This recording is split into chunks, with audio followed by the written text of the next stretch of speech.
मुरादाबाद जनपद के बिलारी तहसील के जैतिया फिरोजपुर गांव के ग्रामीण नदी पर पुल न होने की वजह से बरसों से परेशानी का सामना कर रहे हैं। दरअसल जैतिया फिरोजपुर गांव से सटकर गागन नदी बहती है। गागन नदी के उस पार जैतिया फिरोजपुर गांव के किसानों की अधिकांश ज़मीनें हैं। इसके अलावा नदी के उस पार जैतिया सादुल्लापुर गांव स्थित है।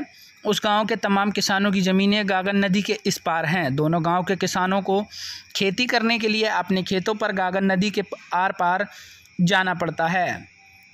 इसके अलावा दर्जनों गांव के लोग इस रास्ते का इस्तेमाल मुरादाबाद जाने तथा उस पार के लोग इधर कुंदरकी आने जाने के लिए करते हैं। लेकिन कई वर्षों पूर्व ग्रामीणों द्वारा बनाया गया अस्थायी पुल भी धराशायी हो गया है। ग्रामीणों को इधर से उधर जाने के लिए आरटीओ ऑफिस और पंडित नगला होते हुए 20 किलोमीटर का फासला तय करना पड़ता है।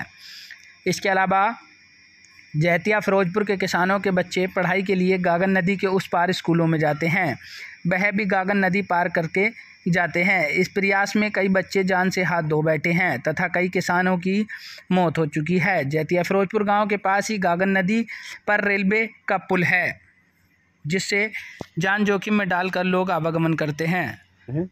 जैतिया फिरोजपुर में का निवासी हूँ और इसमें इस नदी में जो है का तमाम आए दिन जो है का हादसे होते रहते हैं और हमारे गांव का जो अराजी है, जो काश्तकारी है, वो सब नदी पार है ज़्यादातर। और वहाँ पर ये इसी तरीके से जूझते हैं जैसे ट्यूब से आ रहे थे, इस तरीके से निकलते हैं, पैर निकलते हैं। काफ़ी समस्या है ये पानी की ज़्यादा। कितने वर्षों से आ रही है? ये तो बहुत समय से चली आ रही है। कई बार मतलब हादसे भी हो गए, कई बार ये धरना प्रदर्शन भी हुआ, कई महीने हुआ, 7-7, 8-8 महीने, लेकिन कोई भी सुनवाई नहीं हुई। समस्या ये है, आप अभी देख रहे थे, ये बच्चे पानी से निकल के आ रहे हैं। गाँव का सारा रकबा जमीन का हमारा गाँव के उस पार है और इधर तो सिर्फ गांव बसा हुआ है। सारी जमीन का रकबा पल्ली पार है, जो कि अगर कुछ भी काम करना पड़ता है गाँव के उस पार जाना पड़ता है।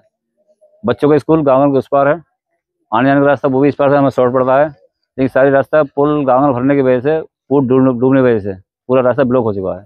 कितने देश से समस्या है लोगों को? ये तो सर हमारे ज़माने से पहले ही चला रहा है। लोग परेशानी जूझते चले आए हैं, बड़े बूढ़े चले गए, अब हम भी चले जाएंगे कुछ दिनों बाद। और हमें तो ऐसा लगता है सरकार के कान पर जू रखने वाली है नहीं। कितने यहाँ धरना प्रदर्शन हमारा लगभग 7 से 8 महीने लगातार चला, अनिश्चितकालीन धरना। और उससे पहले विज्ञापन हमने बहुत दिए। कल भी हमारे जिलाध्यक्ष अपने दे के आए थे, जिलाधिकारी को। और अब देखो कुछ आसपास का दूसरा कुछ मिलता नहीं है यहाँ पर।